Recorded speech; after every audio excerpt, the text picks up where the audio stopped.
महान मंदिर महाराष्ट्राचे सुबलित संचित सह्याद्रीचे महान मंदिर महाराष्ट्राचे सुबलित संचित सह्याद्रीचे संजीवन हो जनमनाचे संजीवन हो जनमनाचे कळते चारे तारणहार पावित्र्याच्या तेजा युगंधराचा योगी अनंतो सामर्थ्याचा सर्जा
सुस्वागतम सुस्वागतम.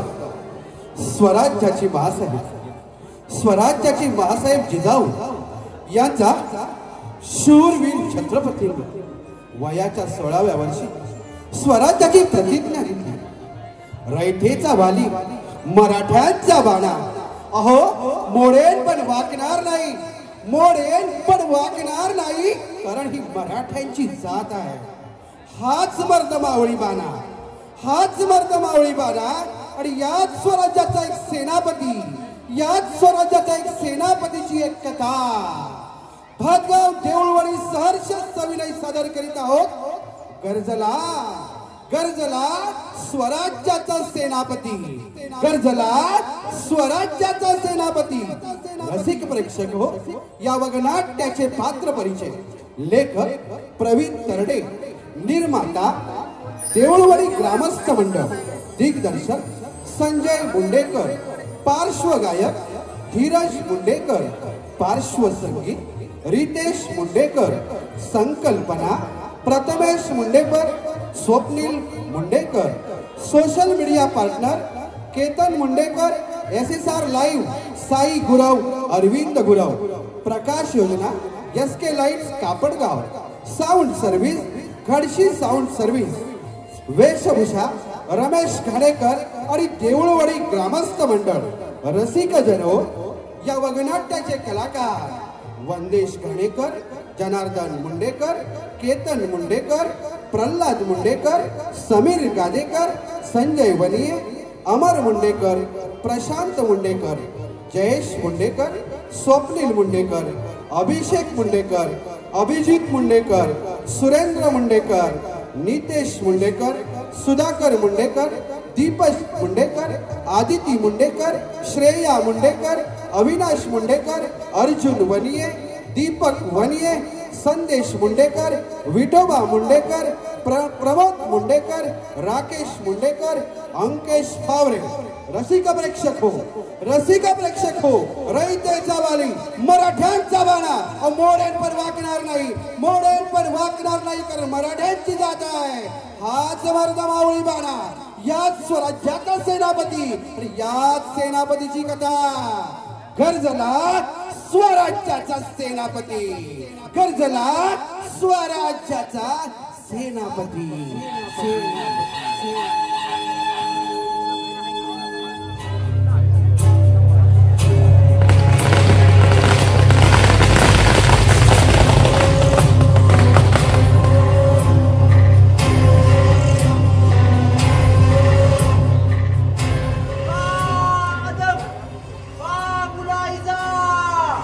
ओ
जानबूझकर पड़े रहे, उस दिन का इंतजार करते रहे जिस दिन कोई सुरमा इस भरे दरबार में आएगा और कहेगा, हाँ नहीं शिकस्ती है उन पहाड़ी चूहा को।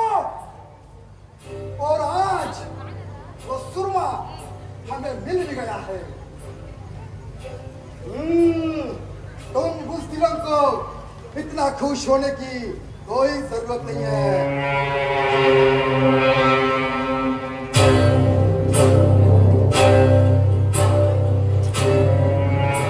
वज़ीर आज़म जी, सरजा खान को बुलाया जाए। जी आलमपना।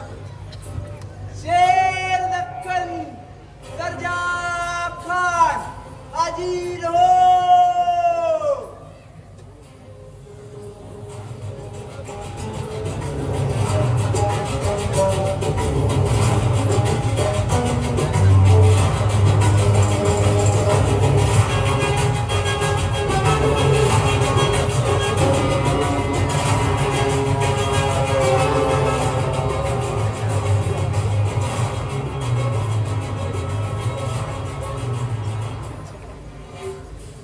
सरजा खान, आज इस भरे दरबार में हम तुम्हें रुस्तम-ए-खां इस किताब से नवाजेंगे, लेकिन उससे पहले इन सब बुज़दिलों को बताओ कैसे मार गिराया मराठों के उस शेर जैसे सरसेनापति को। बताओ, मरने से पहले क्या कह रहा था वो? रो रहा था या जिंदगी की भीख मांग रहा था? क्या करके रहा था?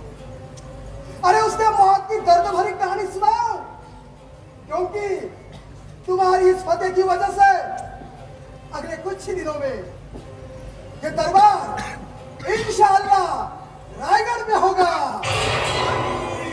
आमीन आमीन।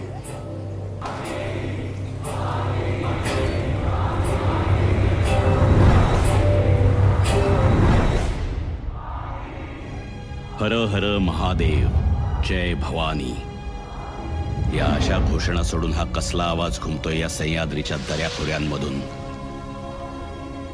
औरंगजेबाच्या दरबारात एका सरसेनापतीच्या मृत्यूवर सुरू झालेली ही गोष्ट 12 वर्ष मागे जाऊन एका सरसेनापतीच्या मृत्यूवरच थांबते। राज्याभिषेकाला अवघे 3 महिने राहिले होते। बहलोल खान विजापुरी सरदार उत्तरेकडे प्रचंड धुमाकूळ घालत होता, देवस्थाने फोडत होता। त्यामुळे पिसाळलेल्या या जनावराचा बंदोबस्त करण्यासाठी महाराजांनी सरसेनापती प्रतापराव गुजरांना एक पत्र लिहायला घेतलं। तो धर्मद्वेष बहलोल बहुतच बडबड करत आहे, त्यास धरावे अथवा मारावे। शक्यतो मारावेच, कोणतीही दया माया न दाखवता। शक्यतो मारावेच।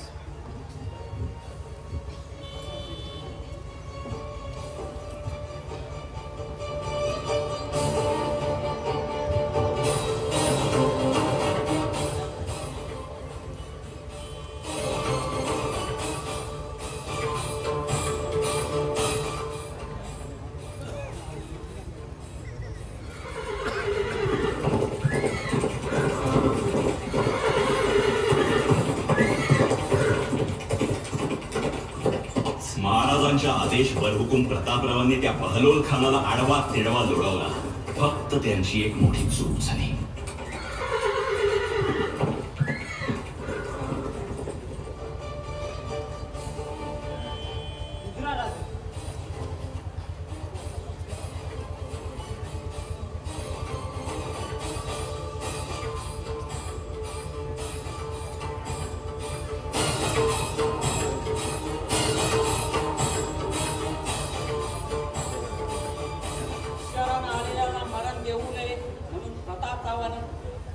बहलोल खाना जिवंत सोडले। महाराज, बहलोल खाना जिवंत सोडले। प्रतापराव, त्या खानाशी सलाह काय निमित्त केल्यात? हुकूम होता की बहलोल खानास धरावा तो मारावा, तरी तुम्ही त्या चढी सपास सोडलात न ठेचता।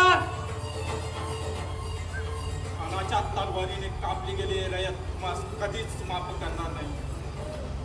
कधीच नाही. सरनोबत हात आता तरी सरनोबतासाठी वागा आणि लिहा. यात जबाबदार तुम्ही राव.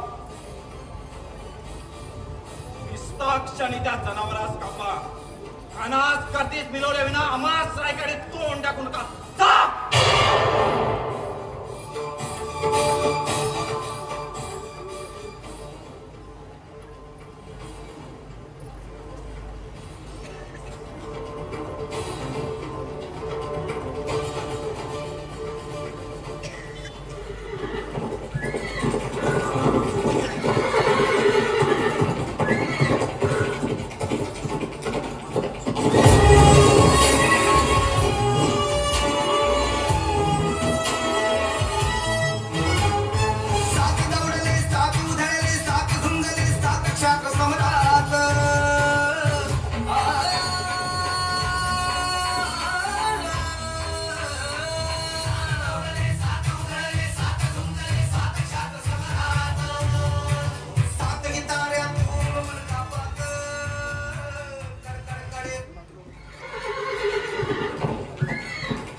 वाईट बातमी आहे. प्रतापरावांसहित 7 मराठे खानाची अर्धी रेत कापता कापता धारात कीर्ती पडले. काय?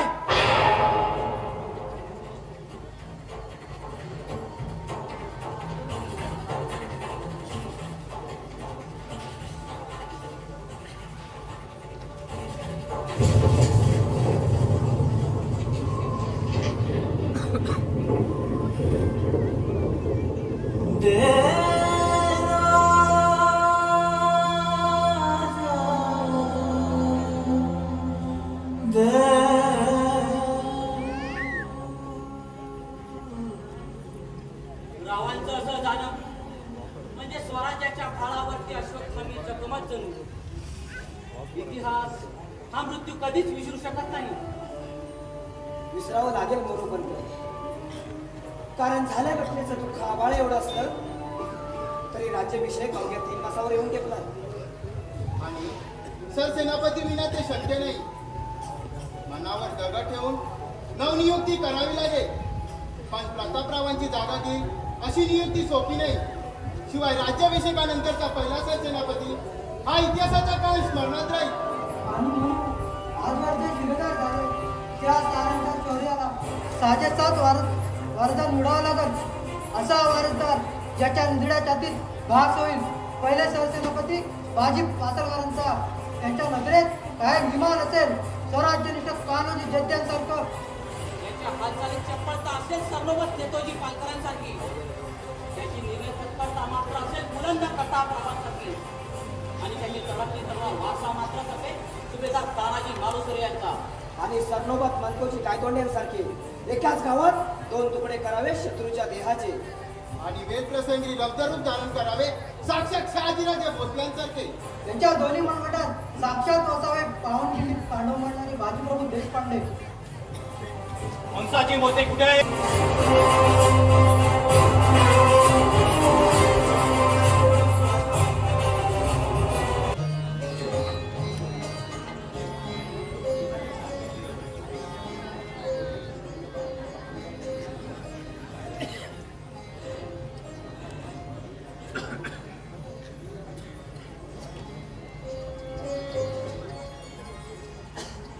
काय झालं रे नंदी?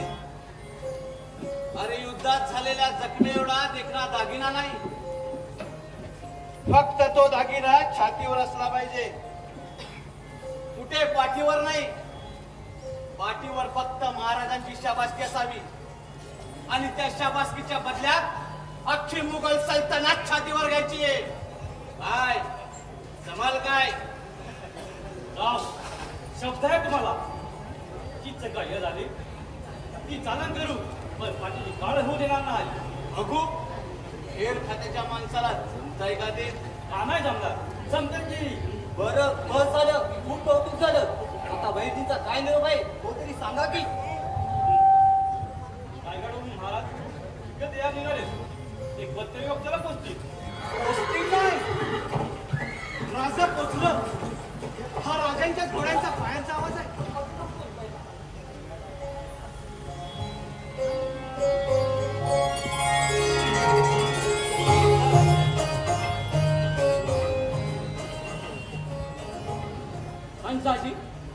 महाराज इथवर का आले असा प्रश्न नाही का पडला तुम्हाला? बहलोल खानाला तोडायचा आदेश असेल तर राजा तुम्ही रायगडावर पोचायच्या आत त्या खानाचा मुंडकं तुमच्या पायाजवळ ठेवीन. राजा आदेश द्या. हंसाजी मोहिते, स्वराज्याला आता कुठल्या खानाच्या शिराची नाही तर तुमच्यासारख्या शिराची गरज आहे. आजच तुम्हाला सरसेनापती पदाची वस्त्रे आणि तलवार देऊ. आता प्रतापरावांचा वारसा तुमच्या खांद्यावर देतोय.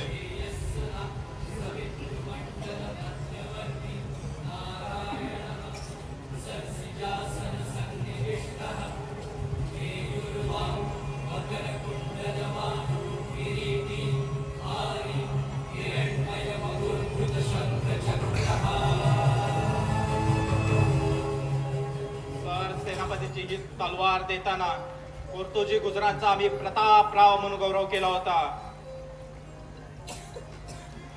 आजपासून हंसाजी मोहिते या खंबीर स्वराज्याचे हंबीर राव म्हणून ओळखले जातील.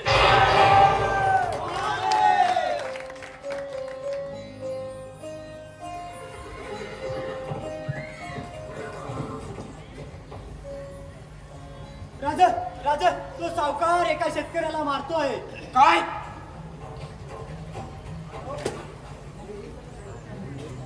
काय रे कर्ज कर्ज करत रोज यायचास आणि आता कर्ज फेडायची वेळ आली तेव्हा कुठा तुझा पत्ता? मारू नका त्यासनी, आम्ही फेडू तुमचं कर्ज. हो दक्षिणास, मारू नका त्यासनी. काय चाललंय ते? न्याय करा महाराज, न्याय करा. महाराज त्याने शेतीसाठी कर्ज घेतलं होतं. 2 वर्ष झालं, ना व्याज ना मुद्दल. अरे पीक पाणी झालं की देईल का तुझे पैसे? मारहाण काय चालवले? हो पण त्यांनी शेती केली तरच पीक पाणी येईल ना. बरोबर न्याय निवाडा कसला करताय? अहो शेतकऱ्याला मारणारे हात कापा त्यांचे. महाराज जर तुमची परवानगी असेल तर मी माझ्या पद्धतीने बघू. शेतकऱ्यांची हित जपणारी कोणतीही पद्धत योग्यच. बोला तुम्ही.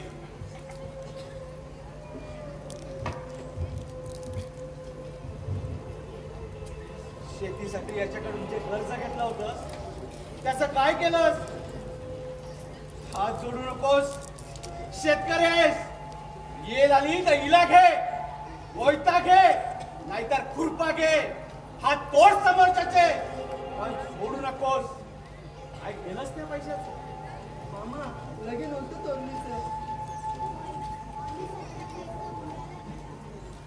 बघितलं बघितलं महाराज, हे असं करतात. मग यात आमची काय चूक? सुधारणार नाही तुम्ही. महाराज हा प्रश्न एका शेतकऱ्याचा नसून अख्ख्या स्वराज्याचा आहे. या सावकाराला शिक्षा देऊन तात्पुरतं नाही तर अख्ख्या स्वराज्याचा विचार करून काहीतरी नवीन तोडगा काढला पाहिजे. तुझा थोडा जालीम असला तरी चालेल, लवकरात लवकर काढा आणि या सावकारास घ्या ताब्यात. पंच या न्यायानिवर्सिटी आजच दरबार लावा.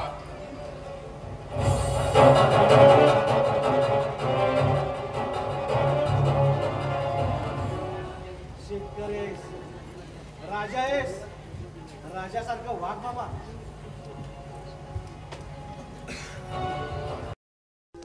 आणि इथेच जन्म झाला शेतकऱ्यांच्या हिताच्या ऐन जिन्नसी कर्ज पद्धतीचा. ऐन जिन्नस म्हणजे शेतकऱ्याला कर्ज म्हणून नगद द्रव्य द्यायचं नाही, कारण तो ते कर्ज वैयक्तिक स्वार्थासाठी खर्च करतो. त्यासाठीच त्याला कर्ज म्हणून शेतीसाठी लागणारं जिन्नस द्यायचं, म्हणजे बैलजोडी, बी बियाणं, खतं, नांगर आणि इतर अवजारे. आणि एकदा का शेती करून झाली की हे सगळं परत घ्यायचं. शेतकरी हिताचा हा कायदा आला आणि रयतेची नाडी ओळखणारा राजा राज्याभिषेकाच्या दिशेनं आणखी एक पाऊल पुढे गेला.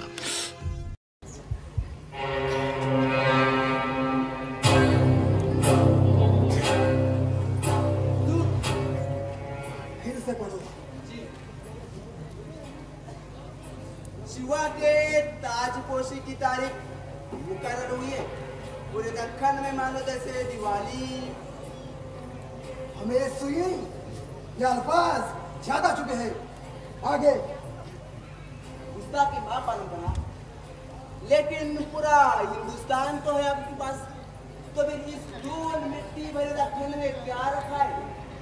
दक्कन को जीते बगैर पूरे हिंदुस्तान को जीतने का हमारा सपना अधूरा रह जाएगा। सब पूरा होगा। हम हर रोज उनके लोग मार रहे हैं और वहां हर रोज कोई नया सुरमा जन्म ले रहा है। जी हुजूर, प्रतापराव नाम का तूफान थमने के बाद लगातार अब हिंदुस्तान हमारा है। तो चलिए हम्बीरा नाम का निकालते हो। हम्बीर राव, यह आंधी है या कोई हल्की हवा, इसका पता तो तब चलेगा जब उस जाबाज प्रतापराव की तलवार वो संभाल पाएगा।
राज्याभिषेक रोखण्यासाठी त्याला पाठवला होता।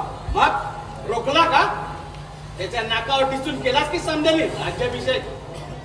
राज्याभिषेक रोखला नाही, पण तो रोखण्याकरता उत्तरेला सेगोटचा खंडोबा, भगवती माय, लक्ष्मी नारायण, मोरेश्वर अशी कित्येक सोन्याने मडवलेली देवस्थाने भ्रष्ट केली त्या खानाने।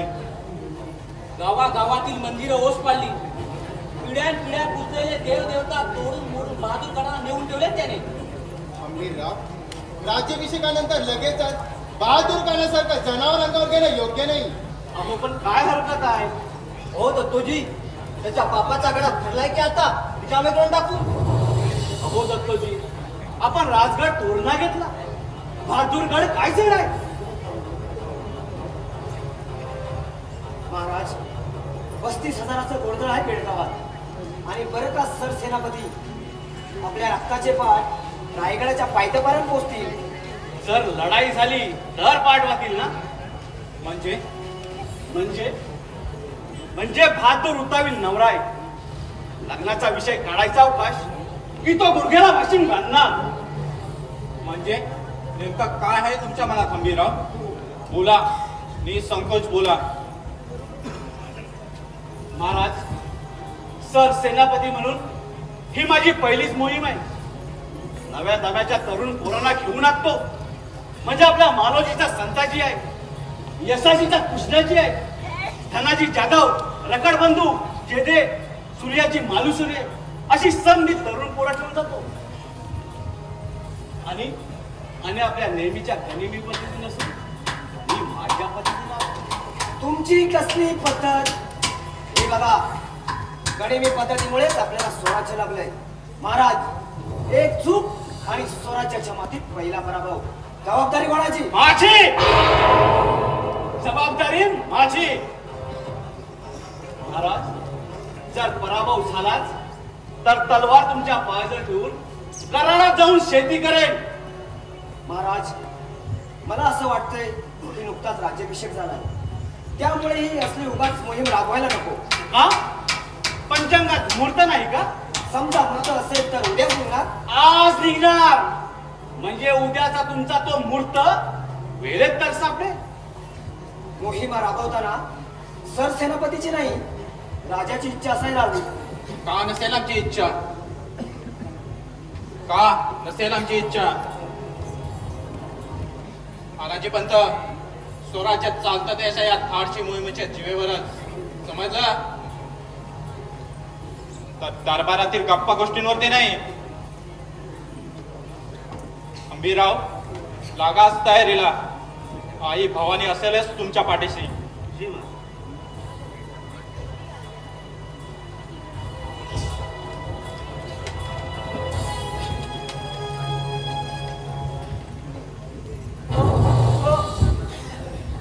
मी काय बोलतो अनाजी पंत, देवाने एवढी बुद्धी दिले तर ती सारखी सारखी वापरलीच पाहिजे का? हे बघा, आलो, झालं आलो.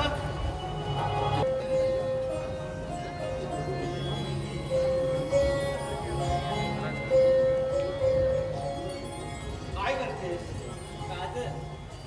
तुम्हाला कोणाची नजर लागू नये म्हणून. नजर आपल्याला नाही, आपल्या लेकरांना नाही लागली पाहिजे.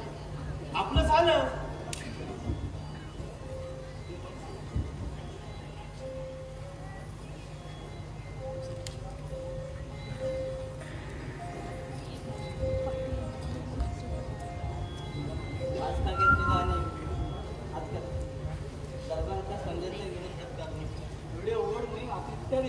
पण खास करण्याची जाणीव असावी.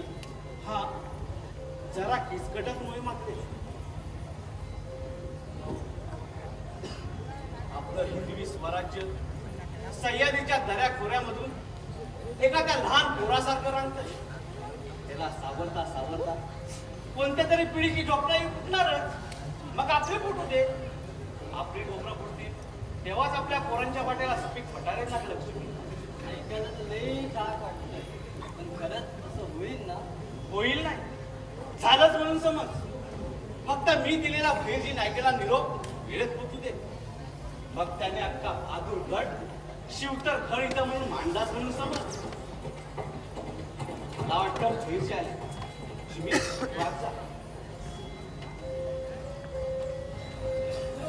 या भेजी या.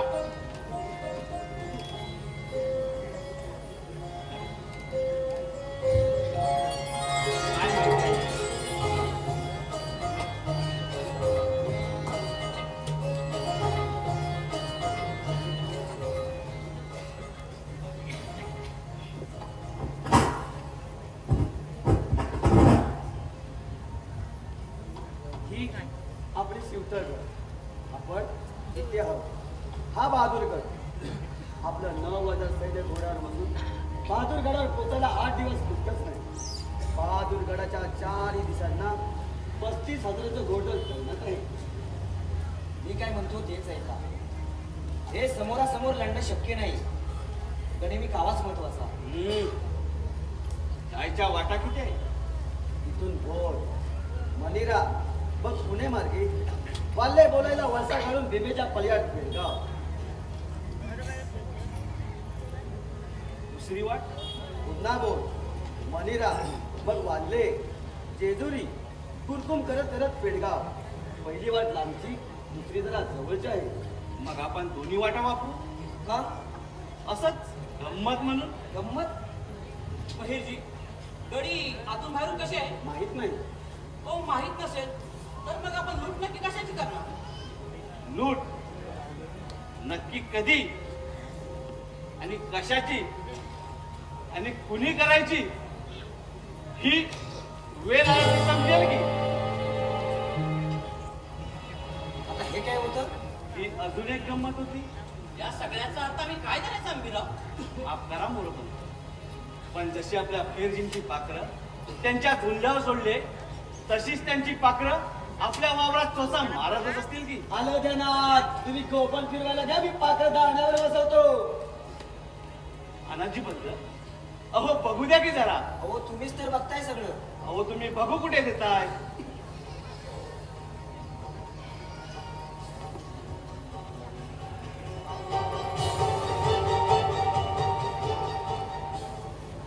या वानराच्याचं रक्त तो औरंगजेबाचा बघ.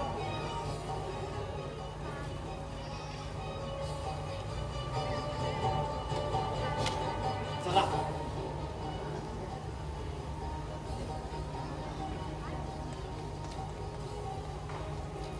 गुलाबजी. बहादूरगडावरून रायगडाकडे येताना जवळचा सोपा मार्ग कुठला? भीमा घाट, मग नाणे घाट, मग पुन्हा ओलांडला ती अल्लेबलाची ती देवराई लागते. साधारण किती दिवस? साधारण 4-5 दिवस. येताना मोठं जंगल कुठं आणि किती अंतरावर? भीमा घाट ओलांडला ती वाल्लेबलाची ती देवराई लागते. शहाणा असल तर तो पेडगावचा 150 आपल्या मागे याची हिंमत नाही करणार. पण तून जायच्या आधी इकडून येताना काय काय चा विचार आपण का करतो? माहित नाही. 9,000 गोट आहे आपल्या. त्या खाण्या चिमटीत सापडलो उगाच की. 9 नाही 7च. हो 7च. 7,000 मावळे घेऊन संताजी, धनाजी, गोरपंत बहादूरगडावर हल्ला बोलतील आणि उरलेले 2,000 सैन्य हंबीरावांसोबत कुरकुमला थांबतील. आता हे कुरकुम कुठं आलं मध्ये माहित नाही. मला काय म्हणायचं आहे नीट आहे. आपल्याला तरी माहित आहे का पण नक्की काय करायचं? आमचं माहित नाही पण तुझं माहिती आहे. काय बहादूरगडला कळलं पाहिजे ताबडतोब. काय 7,000 मराठे समोरून चालून येत आहेत. आणि हे आम्ही समोर जाऊन सांगायचं. होय.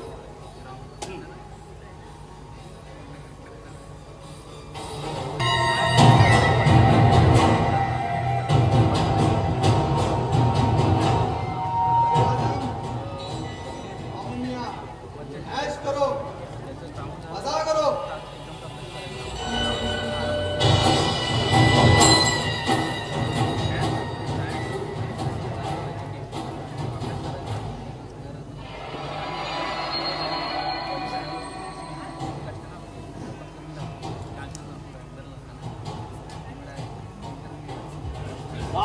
मराठे अब से कभी भी हमला हो सकते हैं.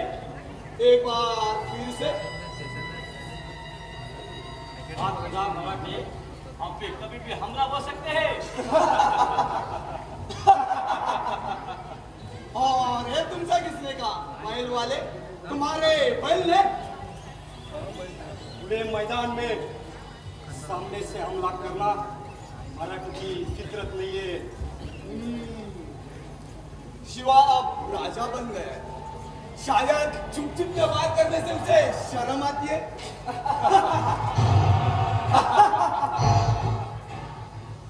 अरे मैं जा रहा था रास्ते में से देखा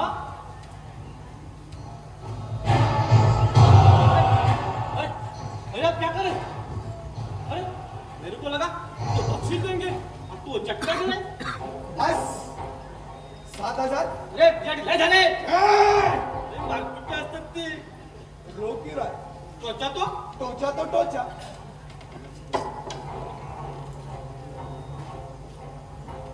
अब बस. सच बोल रहा है ना? सच बोल रहा है ना? सच बोल रहा है.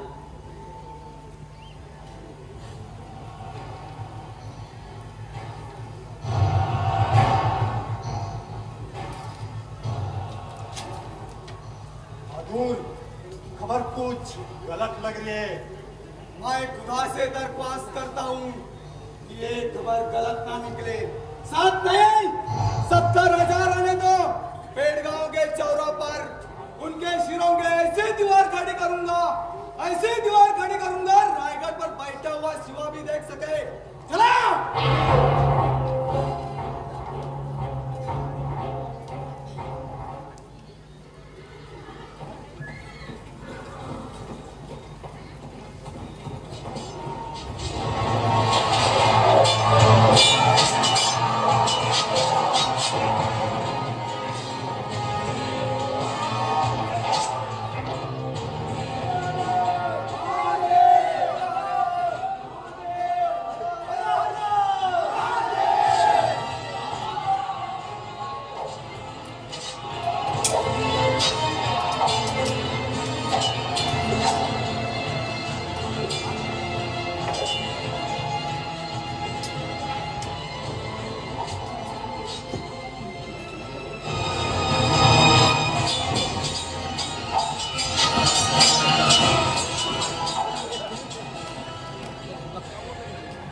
छत्रपती शिवाजी महाराजांची माणसं आहोत आम्ही.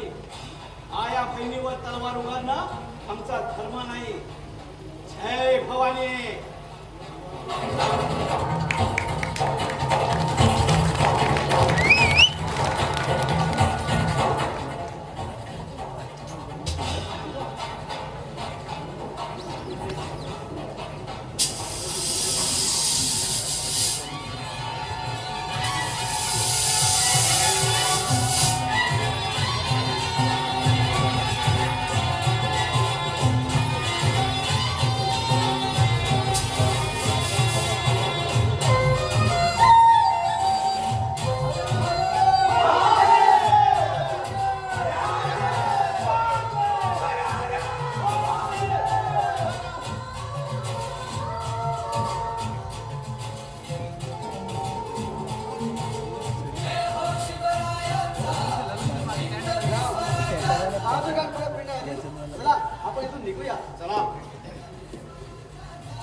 से जो भी लेकर गए हैं ना, उसका दुगना वसूल करूंगा मैं।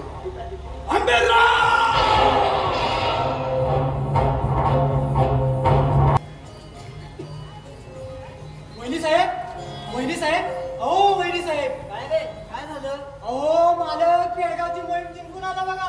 काय सांगतोयस काय? हा, महाराजांनी सावता त्यांच्या हाताने त्यांना सोन्याचं कडं दिलं. खरंच की काय? हा, मी सावता पाहिलं.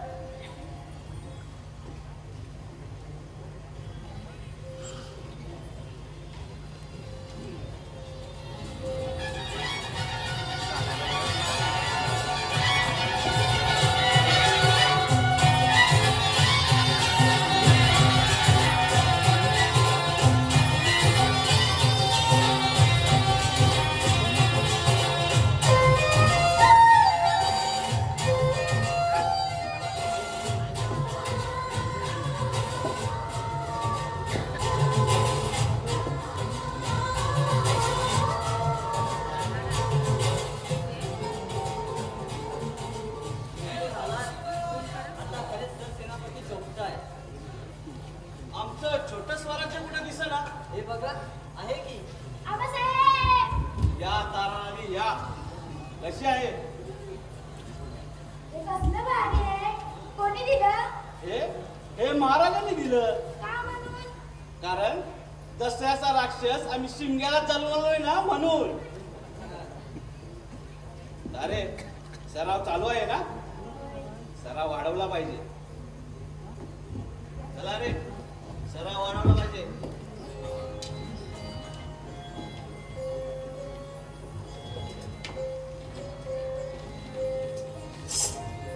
अरे सराव वाढव. रे ये.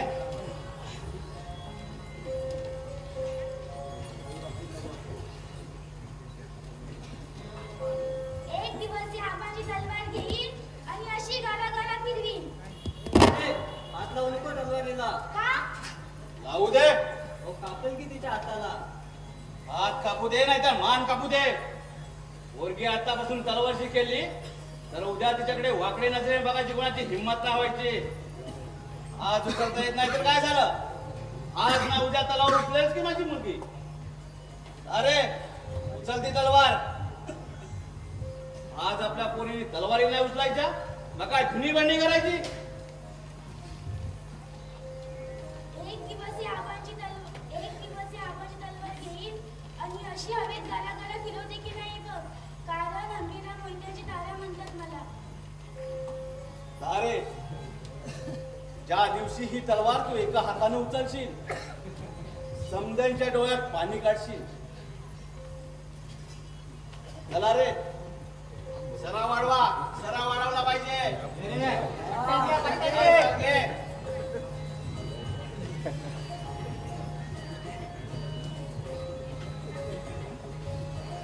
चल बरोबर आहे. चल पटकन घे.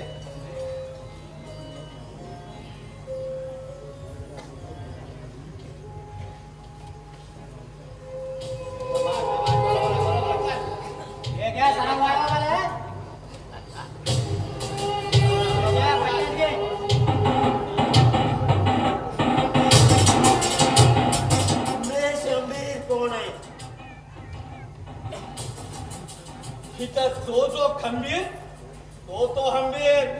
काम बोल. ये सारे तोपे कबूल करके बादशाह के लिए काम करो. आलमगीर तुम पर मेहरबान है. बोल आलमगीर. आलमगीर औरंगजेब पूरे हिंदुस्तान का बाप. तू दोन बापाचा आहेस का रे? नाही, हिंदुस्थानाचा खरा बाप इथं रायगडावर बसलाय म्हणून म्हटलं. अरे हिंदुस्तानाचा खरा बाप त्या रायगडावर बसलाय.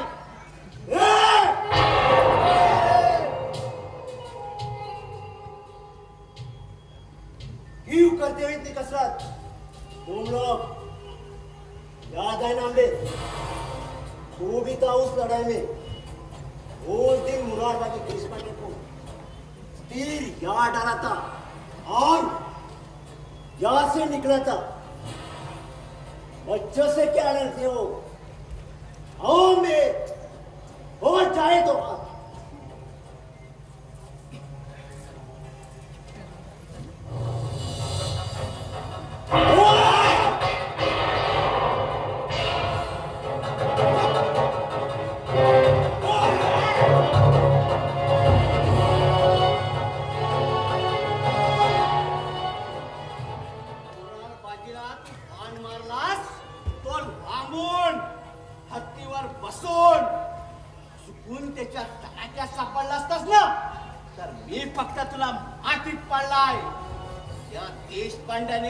पुरंदरावर उभा फाडला असता. जाऊन सांग तुझ्या त्या दिल्लीच्या बापाला, बेडगाव लय हलका फटका होता. दक्षिण दिग्विजयाचा मोठा झटका अजून बाकी आहे. दक्षिण दिग्विजय ही मराठ्यांच्या स्वराज्य विस्तारातील सर्वात महत्वाची मोहीम ठरली. 1676च्या विजयादशमीला सुरू झालेल्या या मोहिमेचा श्री गणेशा हंबीररावांनी कोपळची लढाई जिंकून केला. पण या लढाईत तरणा बाण नागोजी जेधे मात्र धारातीर्थी पडला. पुढे महाराजांनी शेरखान लोधे आडवा तिडवा लोळवला. यसाजी कंकांनी कुतुबशहाचा हत्ती तोडला.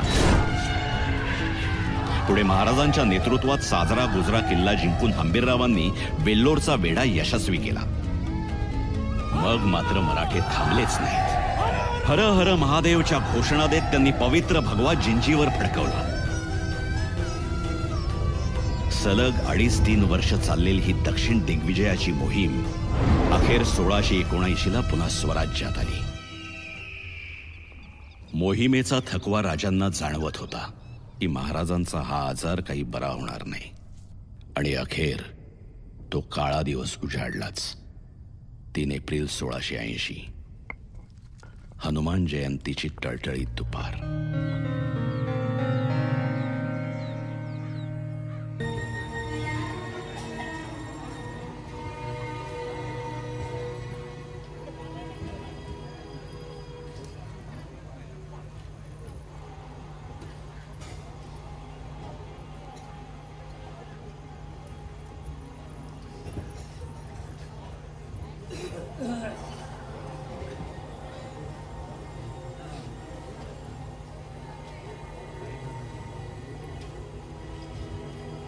काय आज्ञा आहे महाराणी साहेबा? स्वराज्य राखा हे शेवटचं वाक्य अजूनही आमच्या कानामध्ये घुमतंय. 13 दिवस झाले आज. राजाशिवाय गादी किती दिवस अशीच राहणार?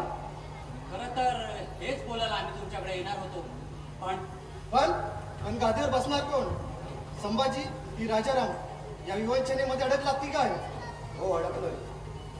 म्हणूनच तर तुम्ही सांगा महाराणी साहेबा, कोण बसेल गादीवर? राजाराम बसेल गादीवर. संभाजी पन्हाळ्यावर असताना मग त्यांना कैद करा. कैद करायचा अधिकार प्रधान किंवा सुनीस यांचा नाही, आई सरसेनापतींचाच असतो. मग त्यांना जाऊन तसं सांगा. तोहीच जातो. आणि तरी त्यांनी नाही ऐकलं तर त्यांनाही कैद करा.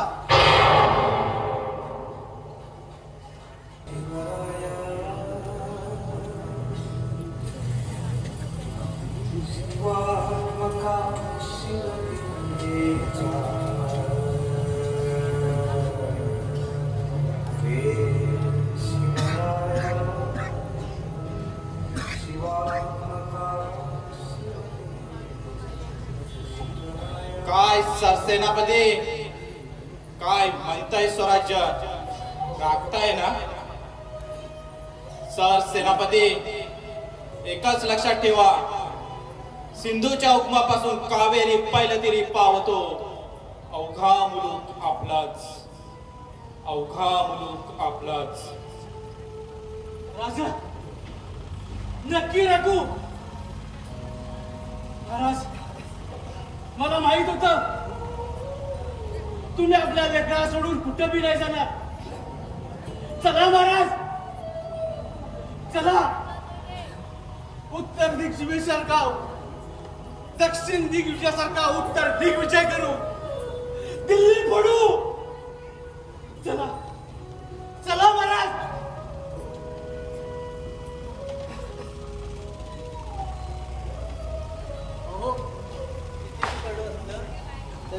बसवत लागेल.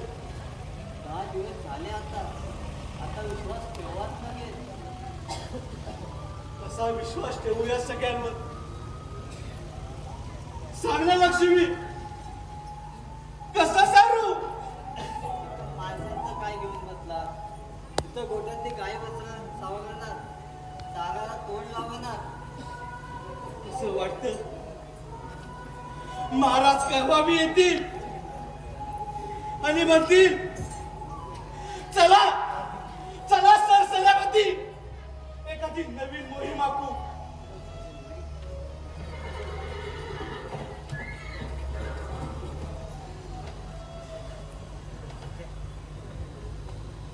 सरसेनापती हंबीरराव, महाराणी सोयराबाई साहेबांचा निरोप घेऊन आलोय तुमच्यासाठी.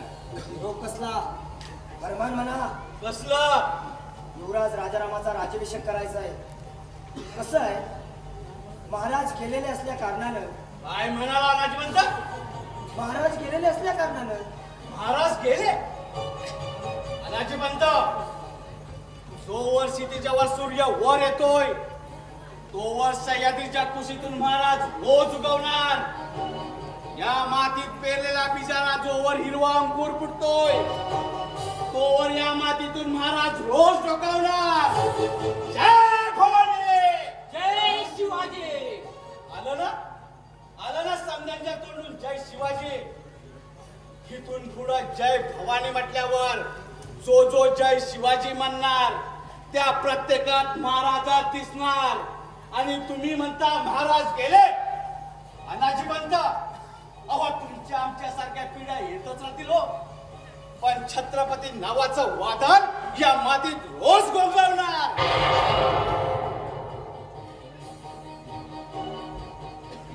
भावनिक होताय सरसेनापती.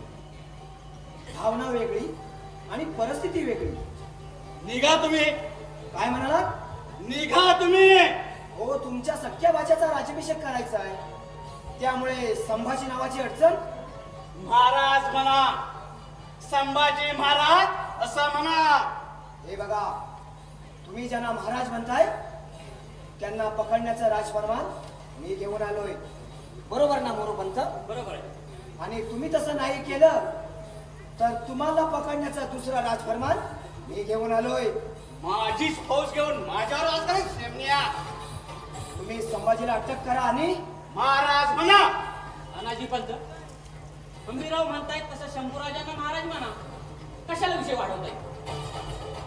हे बघा, आपले महाराज राजाराम महाराज, आणि परवापासून तुम्हालाही त्यांनाच मुजरा करायचा आहे. उद्या राजाराम महाराज झाले तर सरसेनापती या नात्यानं पहिला मानाचा मुजरा मी करेन. तू आधी शंभूराजांना महाराज म्हण. नाही म्हणणार. अनाजी म्हणतात.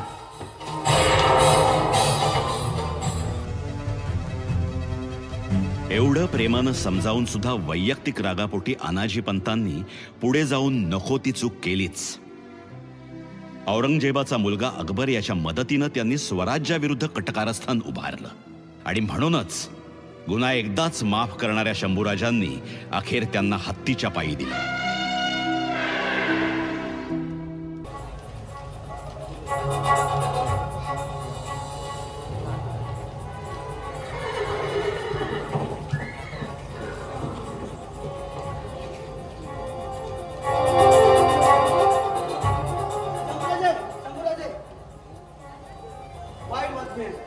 पेडगावजवळ वारकाच्या दिंडीवर बहादूरखाने हल्ला केलाय. शेजारचे वारकरी ठार झाले.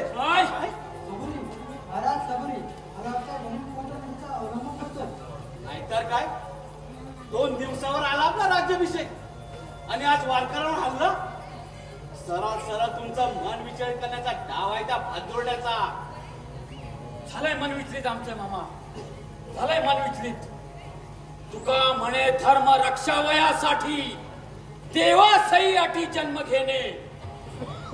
ज्यावेळी सज्जनांचा छळ होतो आणि हिंसाचार वाढतो तेव्हा सत्याच्या आणि संरक्षणासाठी देवाला कुठल्या ना कुठल्या रूपामध्ये अवतार घ्यावा लागतो.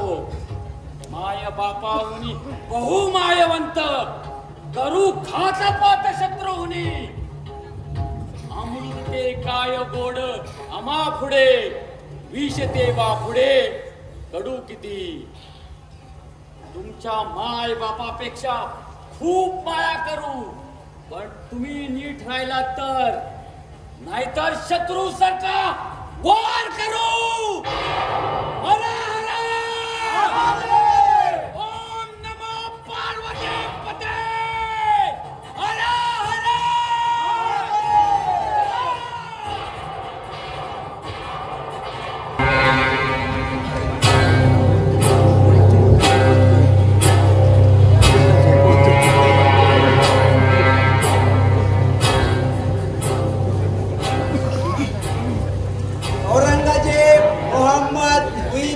मुजफ्फर अबुल गाजी बादशाह सलाम. यहाँ दक्कन में इस्लाम खतरे में है. अमीराव और संभाजी ने रातों रात आपका प्यारा बुरहानपुर शमशान बना दिया. वो दोनों आज जिस तरह से लड़े हैं, मुझे नहीं लगता पूरा हिंदुस्तान जीतने का आपका सपना.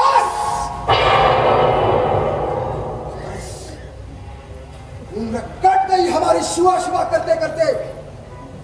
अब क्या इस उम्र में संभा संभा हम भी करता वीरू भाई. जहाँ बना यहाँ दिल्ली में बैठकर दक्कन जीत नहीं सकते, इसके लिए हमें दक्कन जाना होगा.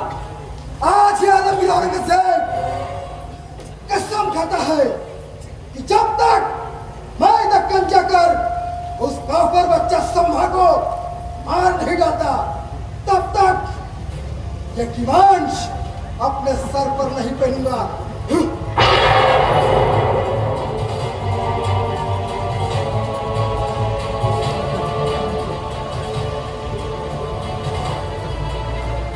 इस बार मराठों के कंधे से कंधा मिलाकर आदिल शाही लड़ी. दक्कन के मुसलमान दक्कन के लिए लड़े. जो इस्लाम के खिलाफ वह मुसलमान काफिर है. संभा को बाद में आदिल शाह को पहले देते हैं. जैसे संभाजी के पास वीर, वैसे आदिल शाह के पास सरजा खान. अच्छा, और आदिल शाह की सबसे बड़ी ताकत है सरजा खान. और हमारी ताकत? ये सब क्या है? सब का सब बुदिल. अमीराव को आपके सामने ले आएंगे हुजूर. हमें और एक मौका दीजिए जहापना. अमीराव नहीं, अब तो मुझे सरजा खान चाहिए, क्योंकि अपने ही मजहब का दुश्मन ज्यादा खतरनाक है. जाओ. जी जय आलमपना.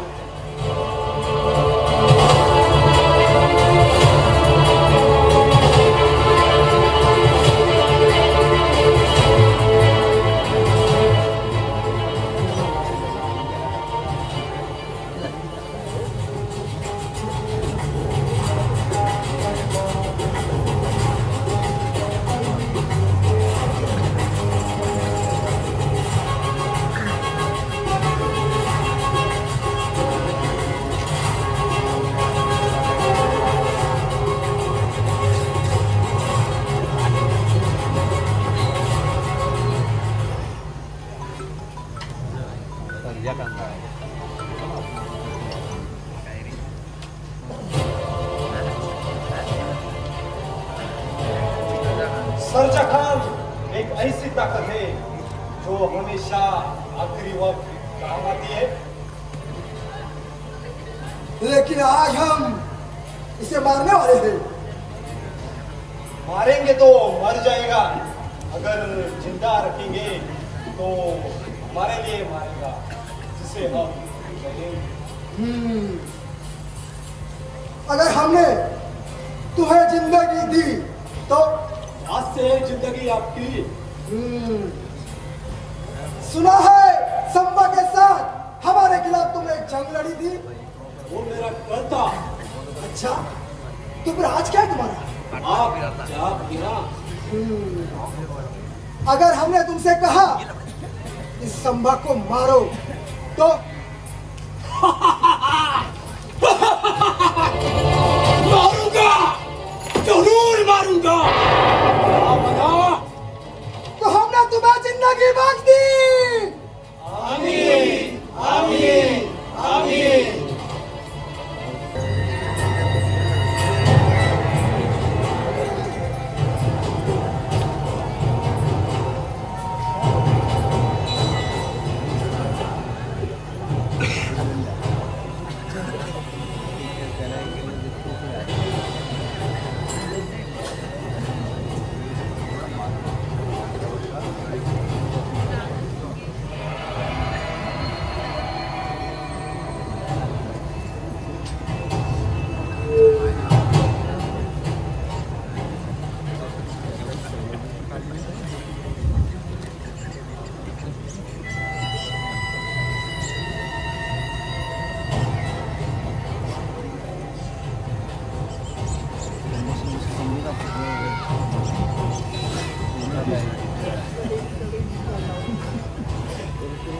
ये है पूरा मराठा साम्राज्य। हमारे मुकाबले बस मुट्ठी भर। और ये रायगढ़। मुझे एक बात समझ में नहीं आई, ऐसा क्या है इस रायगढ़ में? ऐसा कौन सा कोहिनूर का हीरा है जिसे पाने के लिए आलमगीर इस उम्र में घोड़े पर बैठकर दिल्ली छोड़े? दिल्ली इसे जीतने के लिए लोग दिल्ली क्या जन्नत भी छोड़ाएंगे। तो देर किस बात छोड़ देते जन्नत? कभी देखा है रायगढ़? कभी जरूरत ही नहीं पड़ी। संभाजिया फिर खंबेराव नहीं देखा तो देखना भी मत। ये लोग दिखते हैं कम लेकिन चुपते ज्यादा। सरजादार, दुश्मनों की इतनी तारीफ करोगे तो उन्हें हराओगे कैसे? दुश्मन से इतनी नफरत करोगे तो उन्हें जानोगे कब? तुम तो जानते हो। तुम बताओ संभाजी को कैसे मारोगे?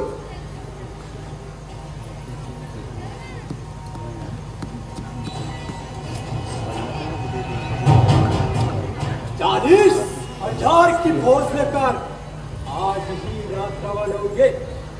न लड़कर थके भागे मराठों के जख्म मरने से पहले उन्हें नए जख्म देंगे। पाकिस्तान क्या हुआ?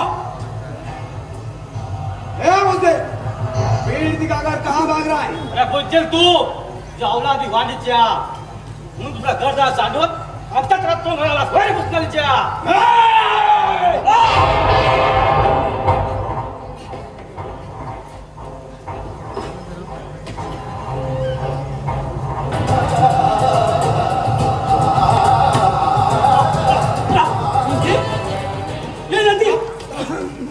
काय झालं बाबा? नंदी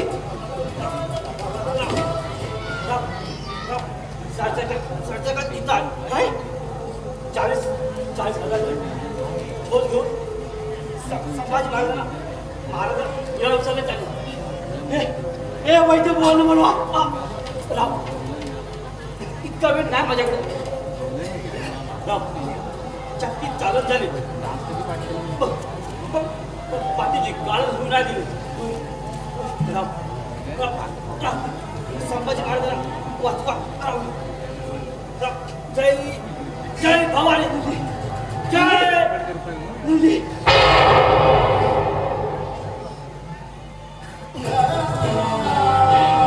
साक्षाला म्हणावं तुझ्या आणि शंभू राजांच्या मध्ये हंबीरराव नावाचा वादळ येते। चला रे।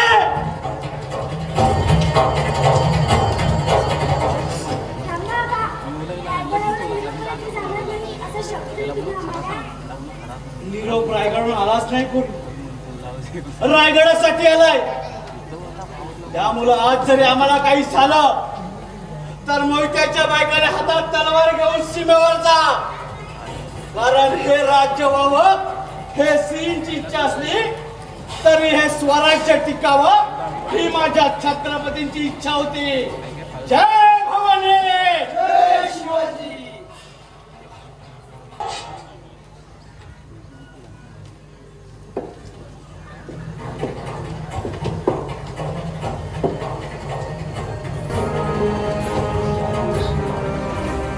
धर्माचे रक्षण करणे पाखंड खंडन हेच आम्हा काम बीज वाढवावे नाम।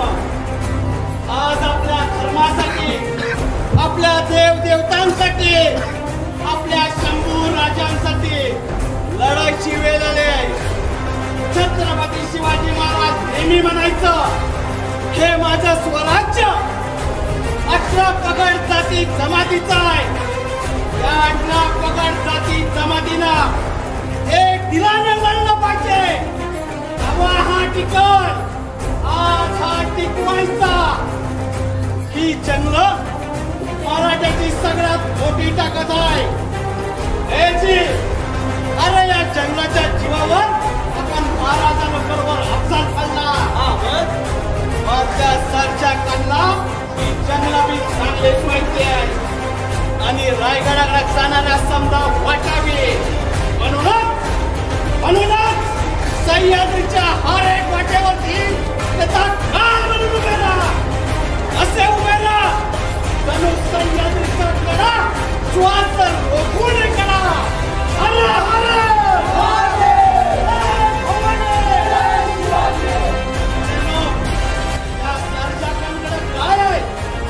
म्हणे आग ओघणाऱ्या तोफाय अरे असू द्या इकेल नाही कारण भराच्याकडे आग ओघणाऱ्या नजर आहे. त्याच्या टोपेतून उडणारा गोळा जमिनीवर पडून नाही तर महाराजाच्या नजरेच्या धाक्याला गुंतला पडते.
की तरह ये मैदान छोड़कर शर्म आने चाहिए हमें.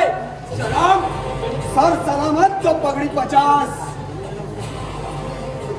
इससे जीतने के लिए लोग दिल्ली क्या जन्नत में छोड़ेंगे.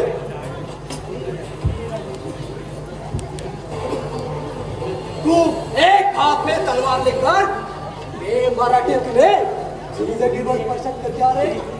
अगर आज जीते तो गोला मारक लगा तो एक जोड़ा देंगे. कुछ फर्क नहीं पड़ता. उम्मीदवारों को नहीं जानते कुछ भी कर सकते हैं. तुम यहाँ से पहले भागो. मराठा हमारे पीछे लगे. चलो कांता भागो.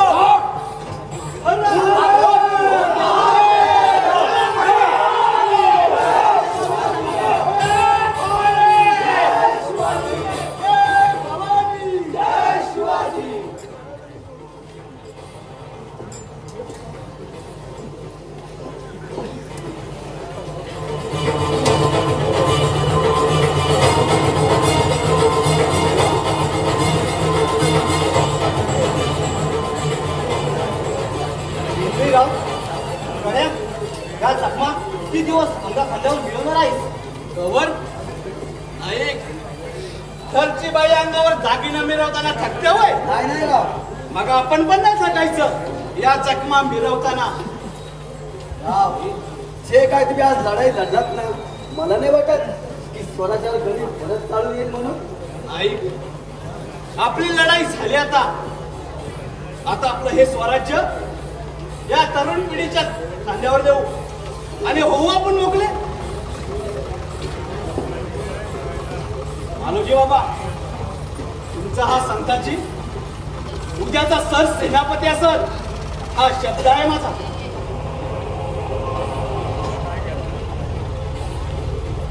कसला आवाज आहे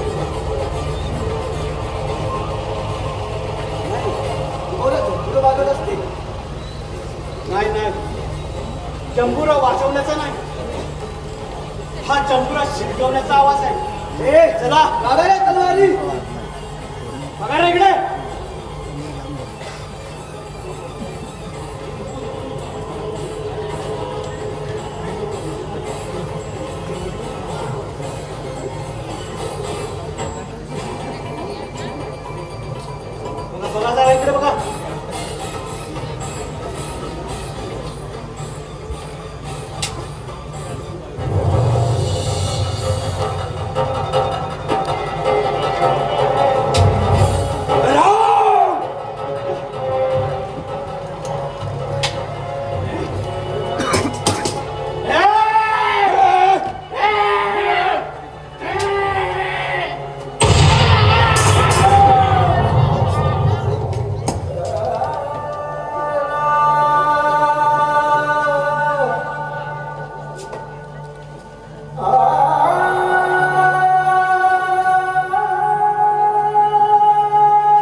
पाहायला मिळो. आम्ही जातो आमुच्या गावा, आम्ही जातो जातो आमुच्या गावा, आमुचा राम राम राम राम घ्यावा, आमुचा राम राम राम राम घ्यावा. तुमची आमुची, तुमची आमुची हेची भेटी येथोनिया जन्म तुटी. आता सो द्यावी दया, आता असो द्यावी दया. तुमच्या लागत से लागत से लागत से पाया. अरे ज्या दिवशी ही तलवार तू एका हातानं उचलशील समद्यांच्या डोळ्यात पाणी काढशील